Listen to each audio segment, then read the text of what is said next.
चलिए, हेलो बच्चों, good morning, good afternoon, good evening and good night. तो आपके लिए आपके समय के अनुसार। तो चलिए, ये हम हर एक वीडियो में बोलते हैं, हर एक क्लास में बोलते हैं, आपसे बोलते हैं और आपके समय के अनुसार बोलते हैं। जैसे हमने वीडियो अपलोड किया, लेकिन आप जिस समय देखते हैं, अगर सवेरे देखते हैं तो गुड मॉर्निंग, अगर आफ्टरनून में देखते हैं तो गुड आफ्टरनून, एंड अगर इवनिंग में देखते हैं तो गुड इवनिंग, एंड नाइट में अगर आप देखते हैं तो गुड नाइट। तो चलिए, ये तो हुआ कि नहीं आपके लिए आपके समय के अनुसार, क्योंकि जब हम लोग YouTube पर अपने क्लास के वीडियो को अपलोड करते हैं तो उसमें आपको फ्रीडम रहती है कि आप किसी भी टाइम उसे देख पाएँ। आप किसी भी टाइम, जिस समय आपको फुर्सत मिलती है, आप उस समय उस क्लास को देख पाएँ, अच्छी तरीके से देख पाएँ और अच्छी तरीके से समझें। क्योंकि जब आप अपने समय के अनुसार इसे उपयोग करेंगे तो आपके लिए ज़्यादा फायदेमंद होगा, क्योंकि आप उसी समय उसे देखेंगे जिस समय आपका माइंड फ्री होगा, और अगर माइंड फ्री होगा तो आप भी उस चीज़ को अच्छी तरीके से समझेंगे, समझने का प्रयास करेंगे, और जब समझने का प्रयास करेंगे तो अच्छी तरीके से समझ ही जाएंगे। तो चलिए, जैसा कि हम पीछे भी अपने फेसबुक अकाउंट के द्वारा या 12th के क्लास में भी हमने बोल दिया था कि अब हम आप लोगों के लिए 11th का भी रेगुलर क्लास शुरू करेंगे, क्योंकि जब तक आपका ऑफलाइन बंद है तो मात्र हम लोगों के पास भी सिर्फ और सिर्फ एक ही विकल्प बचता है, और वो है ऑनलाइन।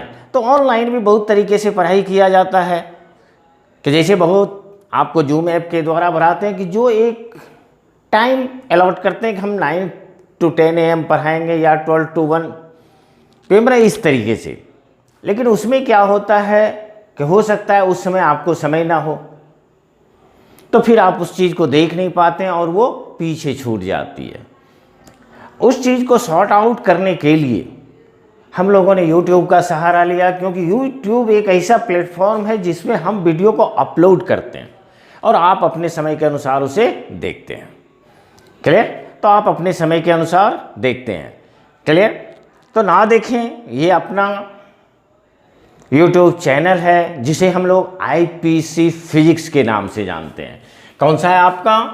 तो ये आपका, जो ही अगर कोई भी YouTube पे सर्च करता है IPC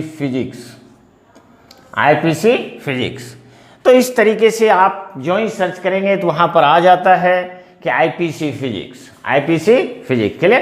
तो फुल फॉर्म होता है इनसाइड फिजिक्स क्लासेस, जो कि आपके टाउन, आपकी सराउंडिंग भागलपुर बिहार में स्थित है, और वहीं पर अपना ऑफलाइन क्लास भी चलता है। चूँकि इस कोरोना के चलते ऑफलाइन बंद है, इसलिए हम लोगों ने आप लोगों को सहायता प्रदान करने के लिए ऑनलाइन क्लास शुरू किया है थ्रू यूट्यूब। क्लियर? तो ये आपका चैनल नेम हुआ, मेरा नाम हुआ Mukesh sir, full name engineer Mukesh Kumar. Clear? तो इस तरीके से चलिए, हम आप लोगों के लिए आज से 11th का स्टार्टिंग, जस्ट आप इंट्रोडक्शन समझ सकते हैं, और उसी इंट्रोडक्शन को लेके हम आपके सामने आ रहे हैं। क्लियर? तो चलिए, अपना क्लास शुरू करते हैं, और हर एक क्लास शुरू करने से पहले हर एक बच्चे को सजेशन देते हैं कि प्लीज़ जब भी आप क्लास देखो तो अपना कॉपी और पेन अपने पास ज़रूर रखें, ताकि आप उस चीज़ को नोट कर पाएँ, क्योंकि जब आप नोट करेंगे फिर उसे रिवीजन करेंगे तभी वो 100% क्लियर हो पाता है। क्लियर?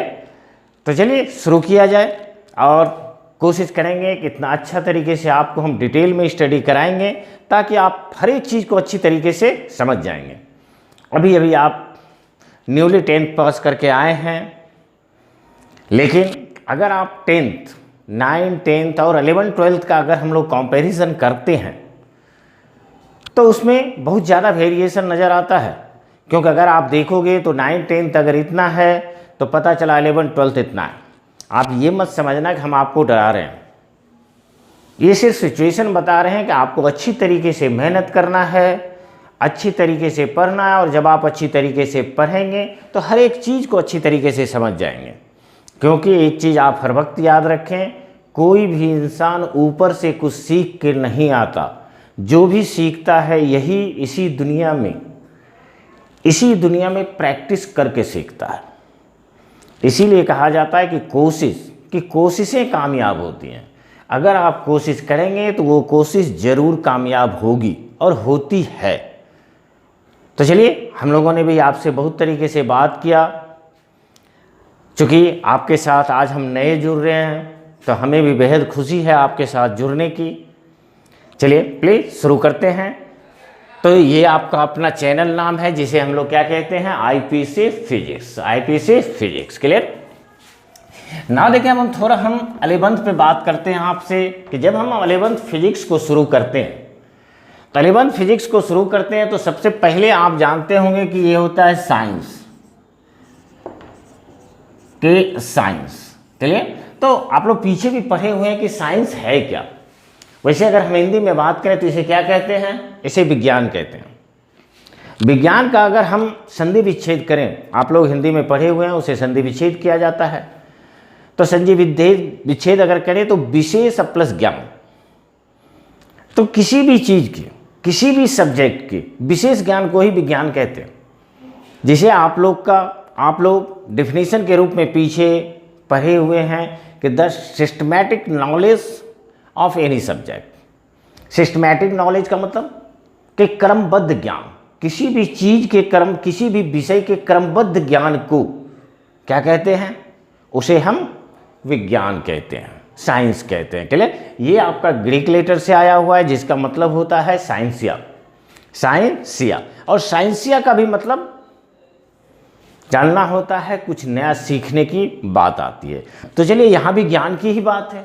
तो इसे हम लोग कहते हैं कि the systematic knowledge of any subject, कि द सिस्टमैटिक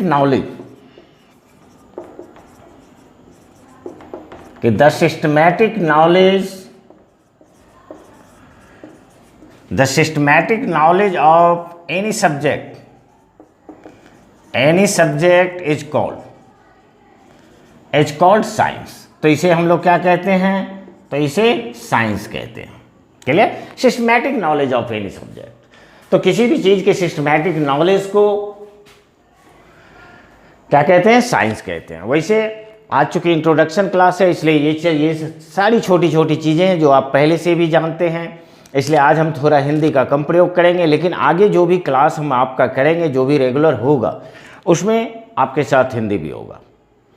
इसलिए बहुत ज़्यादा चिंता करने की ज़रूरत नहीं है, क्योंकि हम जो YouTube पे अपना क्लास शुरू किए हुए हैं उसमें इसको हम लोग 3 भाग में बांटे हुए हैं। एक आपका 11th का पोर्शन होगा, दूसरा 12th का पोर्शन होगा, और नेक्स्ट थर्ड जो पोर्शन होता है it is for JEE NEET, जहाँ पर आपको 100% इंग्लिश मीडियम मिलता है। क्लियर। JEE NEET. और अभी हम लोगों ने 11th और 12th में अपने हिंदी भाषी छात्रों के लिए, क्योंकि बहुत सारे स्टूडेंट हैं जो कि इंग्लिश मीडियम ना दे के हिंदी मीडियम में एग्ज़ाम देते हैं, तो फिर उसे दिक्कत ना हो, तो वो हिंदी में भी आंसर को अच्छी तरीके से लिख पाए, इंग्लिश में भी लिख पाए। इसलिए हम क्या करते हैं कि हम आपके लिए इंग्लिश और हिंदी दोनों मिक्स करके लिख देते हैं। मतलब इंग्लिश भी लिखते हैं और हिंदी भी लिखते हैं। ऐसा हम लोग इसलिए करते हैं कि जो इंग्लिश मीडियम के स्टूडेंट हैं वो इंग्लिश में लिखें, और जो हिंदी मीडियम के स्टूडेंट हैं वो हिंदी में लिखें, ताकि दोनों में से किसी भी प्रकार के स्टूडेंट को दिक्कत ना हो। और रही बात क्वांटिटी और क्वालिटी, क्वांटिटी आप समझते ही हैं, क्वालिटी भी समझते हैं, सारे कोई समझते हैं। तो क्वांटिटी और क्वालिटी, मतलब क्वालिटी और क्वांटिटी से कोई समझौता नहीं है, वो चाहे आपका इंग्लिश मीडियम हो या हिंदी मीडियम हो। ओके। तो चलिए, the systematic knowledge of any subject is called science. मतलब किसी विषय के क्रमबद्ध ज्ञान को क्या कहते हैं, विज्ञान कहते हैं। क्लियर। अब यहां से जब आपका विज्ञान आगे बढ़ा, तो इसे 2 तरीके से बांट दिया। एक आपका हो गया जिसे हम फिजिकल साइंस कहते हैं, भौतिक विज्ञान कहते हैं, और दूसरा आपका बायोलॉजिकल साइंस हो गया। दूसरा क्या हुआ आपका? Biological science. कि जैसे अगर हम साइंस को इस तरीके से डिवाइड करें, तो साइंस को जब हम डिवाइड करते हैं तो सबसे पहला आपका आता है जिसे हम लोग कहते हैं कि this is physical science. Physical science, physical का मतलब भौतिक होता है, और ये आपका हुआ बायोलॉजिकल, तो बायोलॉजिकल साइंस। क्लियर? तो ये बन जाता है आपका बायोलॉजिकल साइंस। अब देखिए फिजिकल साइंस, तो फिजिकल साइंस जब आती है तो ये आपका बेसिकली जितने भी नॉन लिविंग सब्सटेंस हैं उसके बारे में हम पढ़ते हैं। जैसे आप बात करें कि आपकी कार है वो चल रही है लेकिन है तो नॉन लिविंग, फैन है घूम रही है, नॉन लिविंग, ये लिविंग नहीं है। बात समझ रहे होंगे कि जैसे अगर हम अपनी बात करें, दैट इज मैन, वुमेन, या आप एनिमल्स का बात करें या प्लांट्स का बात करें, सारे क्या हैं? आपके लिविंग थिंग्स हैं। तो जितने भी नॉन लिविंग थिंग्स हैं, अगर हम उसके बारे में अध्ययन करते हैं तो उस भाग को हम लोग क्या कहते हैं? उस भाग को फिजिकल साइंस कहते हैं। क्लियर? और दूसरा आपका क्या आता है? Biological science. बायोलॉजिकल साइंस मतलब लिविंग थिंग, कि जितने भी आपके लिविंग आइटम्स हैं, लिविंग थिंग्स हैं, बात समझ रहे हैं? तो उन चीज़ों के बारे में, लिविंग के बारे में बायोलॉजिकल में बात करते हैं। अच्छी तरीके से आप समझ रहे होंगे। फिजिकल क्या हुआ? मतलब नॉन लिविंग। नॉन लिविंग सारा चीज़ हम कैलकुलेट करेंगे लेकिन बेस्ड ऑन नॉन लिविंग। और अगर आपका लिविंग आइटम्स हैं तो लिविंग आइटम्स के बारे में हम किस में पढ़ते हैं? Biological science. तो रही बात अब फिजिक्स की, तो जब हम लोग यहाँ से आगे फिजिक्स की तरफ बढ़ते हैं कि आखिर ये फिजिक्स क्या है, व्हाट इज फिजिक्स। तो चलिए फिजिक्स भी आपका बहुत सिंपल चीज़ है, जिसे आप हिंदी में क्या कहते हैं?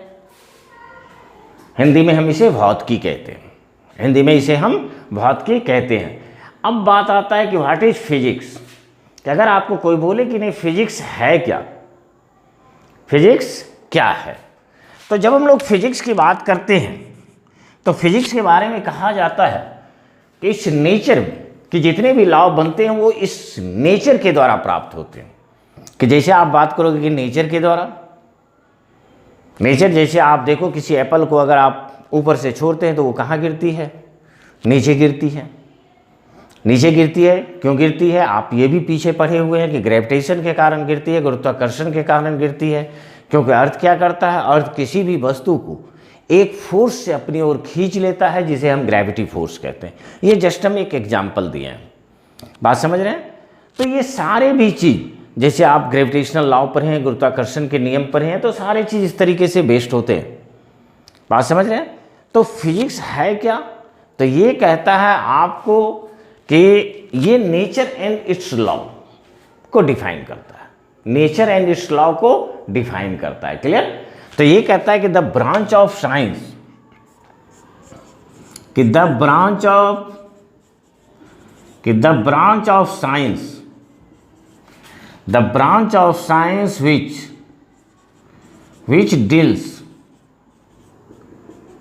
which deals with the study of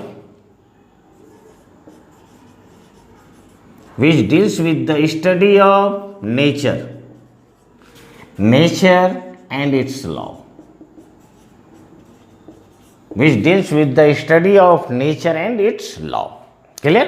तो the branch of science which deals with the study of nature and its law, मतलब साइंस का एक ब्रांच है जो आपका क्या कहता है? नेचर, मतलब प्रकृति और इसके नियम के बारे में अध्ययन किया जाता है, तो उसे हम क्या कहते हैं? उसे फिजिक्स कहते हैं। क्लियर? तो चलिए इतना आप जरूर अच्छी तरीके से समझे होंगे। तो ये आपका होगा physics, the branch of science which deals with the study of nature and it's law. Clear? Okay, तो चलिए हम इतना को जरूर अपने तरफ से कंप्लीट समझें। बाकी बहुत ज़्यादा कुछ हुआ नहीं है, 2 लाइन लिखना है, 2 लाइन आप लिख लें।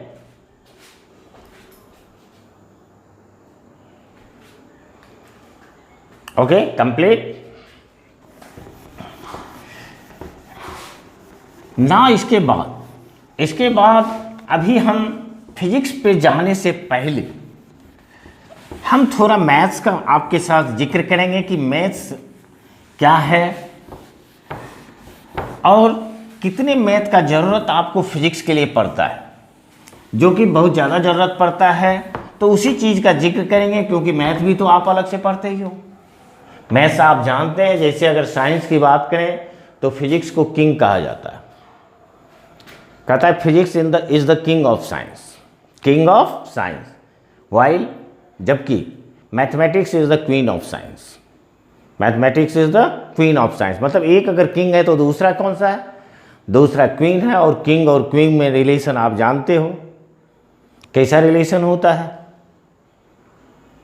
बहुत प्रगाढ़ संबंध होते हैं दोनों में, कि एक किंग है तो दूसरा क्वीन है। इसलिए यहाँ भी आप बहुत बहुत अच्छा रिलेशन देखेंगे कि जहाँ भी हम लोग फिजिक्स को सॉल्व करते हैं, जहाँ भी फिजिक्स को सॉल्व करते हैं तो उसके जितने भी डेरिवेशंस हैं, न्यूमेरिकल पोर्शन है, सारे में मैथ्स का ज़रूरत होता है। क्या without mathematics you can't proceed, कि आप आगे नहीं बढ़ सकते हैं। तो इसके लिए हमें मैथ्स के भी पार्ट्स को देखना ज़रूरी होता है कि क्या क्या पार्ट्स इसमें हम थोड़ा अच्छे तरीके से पढ़ें, ताकि मेरा फिजिक्स का भी सारा सॉल्यूशन अच्छी तरीके से हो जाए। क्लियर? अब आप देखोगे तो मैथ के बिना भी फिजिक्स है, बात समझ रहे हैं? तो दोनों में रिलेशन है, दोनों में आपका अच्छा रिलेशन है, प्रगाढ़ संबंध है मैथ और फिजिक्स के बीच। तो ना हम लोग शुरू करेंगे आपके सामने बेसिक मैथ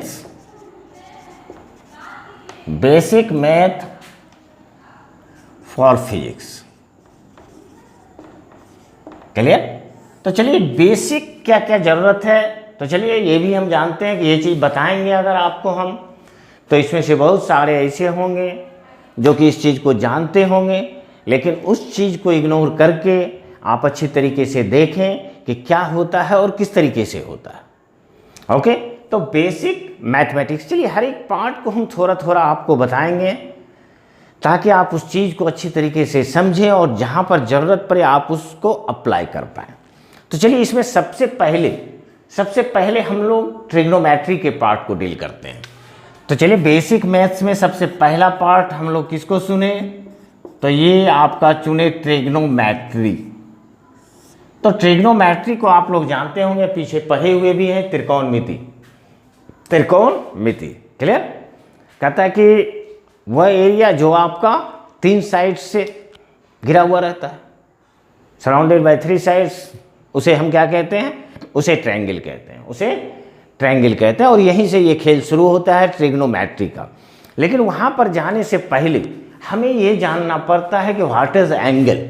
कि जैसे आप सबसे पहला चीज़ देखें कि ये एंगल, इसे हम लोग क्या कहते हैं? एंगल। जैसा कि आप जानते होंगे इस एंगल को हम लोग थीटा से डिनोट करते हैं। और एंगल हम कहते किसे हैं? कि जैसे आप यहाँ से मान लें कि जैसे आप देखो यहाँ पर ये आपका एक सेंटर है और यहाँ पर कोई ऑब्जेक्ट है ए। आफ्टर टाइम टी सेकेंड के बाद वो कहाँ पहुँच जाता है? ये बी पर पहुँच जाता है। ये कहाँ चला जाता है? बी पर। तो यहाँ पर क्या हुआ? Angle turn by an body, कि कोई भी बॉडी अपने इनिशियल पोजीशन से, प्रारंभिक स्थिति से जितने एंगल से घूम जाता है, जितने कोण बनाती है, उसे ही हम क्या कहेंगे? तो उसे एंगल कहेंगे। और इस तरीके से आप देखो यहाँ से, तो इस तरीके से ये क्या बना आपका? एंगल। ये क्या बना? एंगल। बात समझ गए? क्लियर? कि the angle turn by an body, या the revolution turn by an body, या the rotation turn by an body. Clear? तो वो जितने एंगल से घूमता है उसे ही हम एंगल कहते हैं। बहुत सिंपल चीज़ है। ओके, अब आप यहाँ पर देखिए, जब हम लोग आगे पढ़ते हैं, और आप पढ़े भी होंगे क्योंकि आप लोगों ने भी ट्रिग्नोमेट्री बहुत अच्छी तरीके से पढ़ा है। जैसे आप देखें कि अगर कोई बॉडी, जैसे ये आपका इनिशियल पोजीशन है, कि दिस इज ये आपका इनिशियल पोजीशन ए है, ये आपका इस तरीके से सेंटर बना, और ये बॉडी आफ्टर सम टाइम घूम के कहाँ चली जाती है, तो ये बी पर चली जाती है। एंगल तो टर्न किया, तो ये देखिए ये आपका एंगल जो टर्न कर रहा है तो ये इस डायरेक्शन में कर रहा है, और इस डायरेक्शन को हम लोग क्या कहते हैं, इसे हम लोग कहते हैं एंटी क्लॉकवाइज। एंटी क्लॉकवाइज, बात समझ रहे हो? एंटी क्लॉकवाइज और क्लॉकवाइज आप समझते हैं। क्लॉकवाइज मतलब क्लॉक घूमने की दिशा में, घड़ी घूमने की दिशा में। तो अगर घड़ी घूमने की दिशा में बात करने तो वो क्लॉकवाइज हुआ, और ये क्या हुआ आपका एंटी क्लॉकवाइज हुआ। और अगर ये एंटी क्लॉकवाइज डायरेक्शन में थीटा एंगल घूमती है तो इसे हम लोग क्या कहते हैं, इसे हम लोग एंटी क्लॉकवाइज डायरेक्शन में, तो एंटी क्लॉकवाइज डायरेक्शन में हम लोग एंगल को क्या लेंगे, एंगल को पॉजिटिव लेंगे। इट इज साइन कन्वेंशन, बात समझ रहे होगे। इसी तरीके से अगर आप देखें ये यहाँ पर ये बॉडी क्या हुई, इस तरीके से यहाँ से घूमी, ये आपका इनिशियल पोजीशन है और ये फाइनल पोजीशन। अब क्या हो रहा है, अब आप देखो यहाँ से ये आपका इस डायरेक्शन में घूम रही है, तो ये डायरेक्शन कौन सा है, तो ये क्लॉकवाइज डायरेक्शन है। इसे हम लोग CW क्लॉकवाइज डायरेक्शन कहते हैं, मतलब घड़ी की दिशा में घूम रही है। और जब ये घड़ी की दिशा में घूम रही है तो यहाँ भी एंगल कितना बना, इट इज थीटा। तो इस स्थिति में अगर ये क्लॉकवाइज घूमती है तो हम लोग क्या लेंगे, इसको हम लोग नेगेटिव लेंगे। और अगर हम लिखने की बात करें तो इसे आप सिंपली थीटा लिख सकते हो, और इसे हम लोग क्या लेंगे, इसे लिखेंगे माइनस थीटा। जैसे आपने देखा होगा आगे भी पीछे जो आप पढ़े हैं, सॉरी आगे नहीं, अभी तक तो जो भी पढ़े हैं आप पीछे पढ़े हैं, तो पीछे तरफ आपने देखा होगा जैसे आपको बोला जाता है ना what is sine minus theta या कॉस माइनस थीटा। तो फिर इसी तरीके से हम लोग माइनस को किधर कंसीडर करेंगे, क्लॉकवाइज डायरेक्शन में। और अगर वो प्लस में दिया हुआ है अगर बोलता है साइन 30 डिग्री तो sine 30 degree means clockwise, anti clockwise. और sine minus 30 degree it means वो किधर घूम रहा है, क्लॉकवाइज डायरेक्शन में घूम रहा है। क्लियर, इतना आप समझ गए होंगे। तो ये आपका हुआ just and sign convention, just and sign convention. बाकी एंगल का डेफिनेशन चलिए, तो अगर हम इसका बात करें कि इसका यूनिट, क्लियर, तो इसका यूनिट एक्चुअली आपका SI यूनिट का अगर बात करें तो ये आपका SI यूनिट क्या होता है आपका, तो SI यूनिट को हम लोग कहते हैं रेडियन, और इसे हम लोग लिखते हैं RAD। बाकी डिग्री भी लिया जाता है, तो इसे हम लोग क्या लेते हैं, डिग्री भी लेते हैं। और डिग्री का चिन्ह आपका इस तरीके से होता है। जैसे आप 15 डिग्री लिखते हो ना, कि जैसे इस तरीके से हम लोग अगर देते हैं तो डिग्री हो जाता है। जैसे हम लोग 15 डिग्री लिखे, ये क्या लिखा, 30 डिग्री लिखा, तो इस तरीके से अगर हम लिखते हैं तो 30 डिग्री हो जाता है। बात समझ गए ना। देखें इसको और भी कुछ यूनिट्स में दिए जाते हैं सिंपल कि जैसे अगर आपको बोला जाता है कि 1 डिग्री, तो 1 डिग्री, तो 1 डिग्री, तो 1 डिग्री में कितने होते हैं आपको, तो ये आपको 60 मिनट होते हैं। क्लियर। बाकी डिग्री का चिन्ह आप जान ही गए हो कि 1 डिग्री इज इक्वल टू क्या होता है, ये 60 मिनट, और मिनट का चिन्ह इस तरीके से 1 होता है। बात समझ गए होंगे। तो ये आपका हो गया it is equal to 1 degree, और 1 डिग्री में कितने होते हैं, 60 मिनट होते हैं। क्लियर। अगर आप देखो यहाँ से कि दिस इज 1 मिनट, तो ये हमने क्या लिखा, ये हमने लिखा मिनट, और 1 मिनट में 60 सेकेंड होते हैं, और सेकेंड में आपका 2 लाइन होता है। सेकेंड में कितने लाइन होंगे, 2 लाइन होंगे। क्लियर। तो ये सारे यूनिट्स के रूप में लिखा जाता है। मिनट में भी आपको दे सकता है, सेकेंड में भी दे सकता है। और जस्ट आप अगर ऐसे समझें तो आप ये चीज़ भी पढ़े हुए हैं, 1 आवर में कितने होते हैं, 60 मिनट होते हैं, और 1 मिनट में 60 सेकेंड होते हैं। यहाँ पर आपको हो गया 1 degree is equal to 60 minute, और 1 minute is equal to 60 second.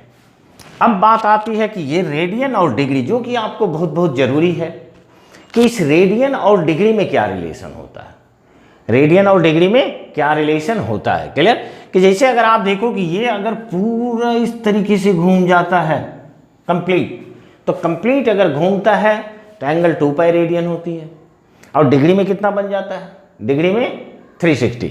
तो यहाँ पर ये रिलेशन हम लोग यूज कर सकते हैं कि this is 2 pi radian, 2 pi radian it is equal to 360 degree, 360 degree.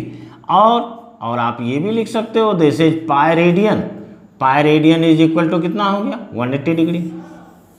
इसमें से आप किसी एक को अच्छी तरीके से आप याद रख सकते हैं और यहीं से अगर आप रिलेशन बनाएं तो ये रिलेशन आपको मिलेगा, it is 1 degree, 1 degree is equal to कितना होता कि पाई बाय 180 रेडियन। देखें यहाँ से 1 degree is equal to pi by 180 radian. Clear? तो चलिए प्लीज आप इस छोटे छोटे टॉपिक्स को थोड़ा अच्छी तरीके से लिख लें।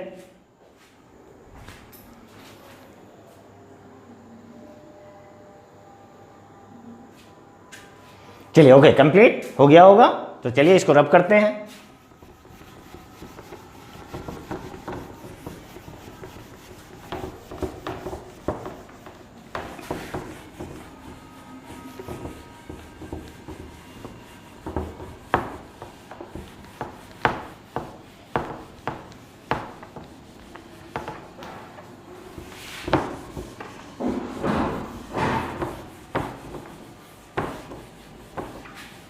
चलिए बहुत अच्छा है, अच्छी तरीके से आप सीख रहे हैं और इसी तरीके से अगर सीखें तो हर चीज़ आपके पास होगी, हर चीज़ आपके पास होगी, मतलब हर टॉपिक्स आपके साथ होगी, फिजिकल क्वांटिटीज आपके साथ होगी। क्लियर? तो जिसका जिक्र हम लोग जब एक्चुअल में हम 11 शुरू करेंगे, जहाँ का फर्स्ट चैप्टर होता है फिजिकल वर्ल्ड, तो वैसे फिजिकल वर्ल्ड से कुछ आता नहीं है। एक्चुअल में हमारी पढ़ाई शुरू होती है यूनिट एंड डायमेंशन से, लेकिन हम आपके सामने फिजिकल वर्ल्ड्स को भी अपने जानते अच्छी तरीके से आपको समझाएंगे। ओके, तो ना देखिए अभी जस्ट आपने पढ़ा कि डिग्री और रेडियन में क्या रिलेशन होता है। तो डिग्री और रेडियन में क्या रिलेशन होता है, जैसे आप देखो यहाँ से अभी आप लोगों ने लिखा है दिस इज 1 डिग्री और 1 डिग्री इजकल टू कितना लिखा आप कि पाई बाय 180 और ये क्या हो जाएगा आपको रेडियन। इसी तरीके से अगर हमें ये बोला जाए कि दिस इज कि अगर आप देखो यहाँ से कि 90 डिग्री, कि 90 डिग्री बराबर क्या होता है, कितना रेडियन होगा।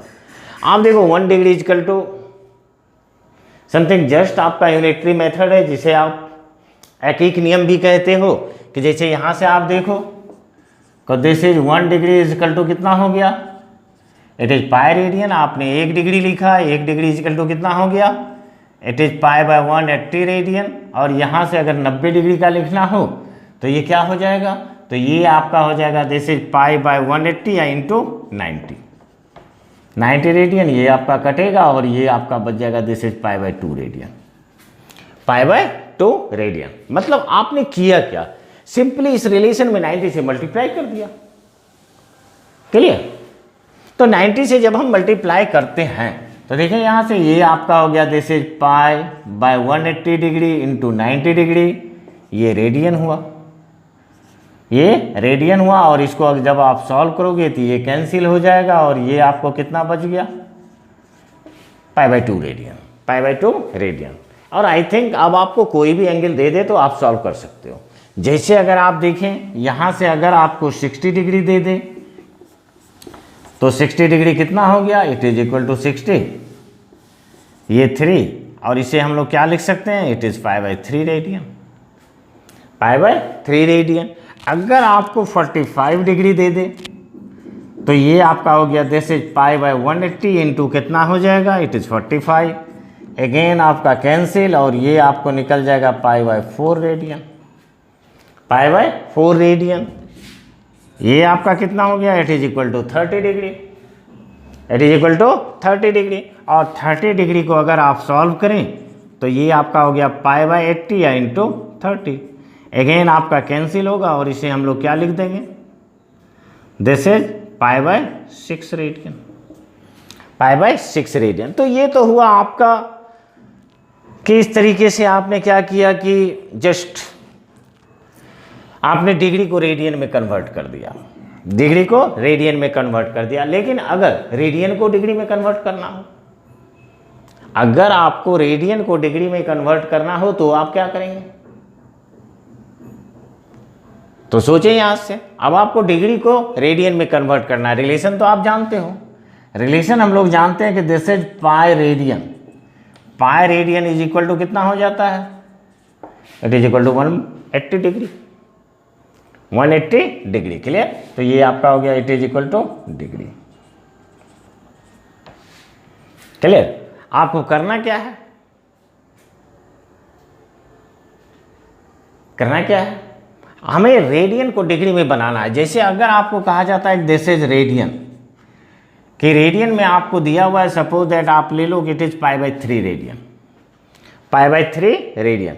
एक तो सिस्टम है कि direct pi is equal to 180 put कर दो, pi is equal to 180 put करो, 180/3 हो जाएगा, it is equal to 60 degree, it is equal to 60 degree. बात समझ रहे हैं? क्लियर ना? कहीं कोई दिक्कत नहीं। तो ये डायरेक्ट हम लोग क्या करेंगे, इट इज इक्वल टू कि दिस इज 1 डिग्री, कि ये अगर हमें डिग्री निकालना है कि ये डिग्री कितनी होगी, तो ये डिग्री कितनी हो जाएगी, तो इसे आप 180/3 करो, तो ये आपको निकल जाएगा 60 डिग्री। और देखें आप 60 डिग्री में कितना रेडियन होता है, कि जैसे अगर आपको दिया हुआ है it is equal to 2π/3 radian, तो 2π/3 रेडियन अगर दिया हुआ है तो 2 × 180/3 ये आपका 60 हो गया, it is equal to 120 degree. और 120 डिग्री को अगर आप निकालेंगे तो वही रिजल्ट आएगा। क्लियर? तो इस तरीके से आप रेडियन को डिग्री में और डिग्री को रेडियन में ट्रांसफ़र कर सकते हैं, बदल सकते हैं। क्लियर? चलिए, उम्मीद करता हूं कि आप यहाँ तक अच्छी तरीके से आज समझे होंगे। और आज हम आपको लेंदी क्लास नहीं देंगे, आगे तो धीरे धीरे लेंदी होगा ही, क्योंकि कहा जाता है कि शुरू में स्टार्टिंग में थोड़ा कम बोझ उठाना चाहिए, क्योंकि जब हम किसी भी चीज़ को धीरे धीरे उठाने की प्रैक्टिस करते हैं तो फिर हैवी भी उठा लेते हैं। बात समझ रहे हो मेरे कहने का सेंस, कि जैसे पहले अगर 5 kg आप उठाए, फिर 10 उठाते हैं, फिर 15 उठाते हैं, 20 लेते हैं, और फिर फाइनली जाते जाते हम लोग उसे 100 तक कन्वर्ट कर सकते हैं, 50 तक कर सकते हैं। तो इसी तरीके से शुरू में आज हमने आपके लिए बहुत छोटा क्लास आपके सामने दिया, और इस छोटे क्लास के अनुसार आपने देखा तो आपने 2-4 चीज़ अच्छी तरीके से सीखा कि साइंस क्या है। क्लियर? साइंस के मेन 2 पार्ट्स होते हैं, एक फिजिकल साइंस, बायोलॉजिकल साइंस। उसमें हमें क्या पढ़ना है, तो हम फिजिक्स के बारे में बात किए, और वहाँ से फिर हम आपको टर्न कर दिए कि आपको फिजिक्स पढ़ने के लिए क्या क्या बेसिक मैथ्स का ज़रूरत पड़ता है। और हमने आपको ट्रिग्नोमेट्री की तरफ लेके चला, जिसमें हमने सिर्फ और सिर्फ आपके सामने एंगल प्रस्तुत किया है। नेक्स्ट क्लास में हम इससे आगे ट्रिग्नोमेट्री को लेके आपके सामने आएंगे, और हम उतना ही मैथ बताएंगे जितना हमें ज़रूरत है, मतलब फिजिक्स के लिए आपको ज़रूरत है, उससे ज़्यादा मैथ्स आप मैथ्स में पढ़ेंगे। तो ओके, चलिए इसी तरीके से पढ़ाई करते रहें, मन लगा कर पढ़ते रहें। क्लियर? और अगर हम अपने लिए बात करें तो please share, like and subscribe. बात समझ रहे हैं? शेयर का मतलब होता है शेयर करें, उसे बताएं कि नहीं, आप देखो कैसा लगता है। और सब्सक्राइब का मतलब ये होता है कि अगर आप उस चैनल को सब्सक्राइब कर देते हैं तो हम जितने भी क्लासेस अपलोड करेंगे वो सारे के सारे आपके पास नोटिफिकेशन पहुंच जाएंगे कि ये नया टॉपिक आपका अपलोड हुआ है। चलिए, और लाइक का मतलब तो ये होता है कि जब आपको लाइक करेंगे, अच्छा लगेगा, तभी आप सब्सक्राइब करेंगे। तो चलिए, मैं फिर से बोलता हूँ, please like, share and subscribe. तो नेक्स्ट क्लास में फिर मिलते हैं आपसे, तब तक के लिए थैंक यू।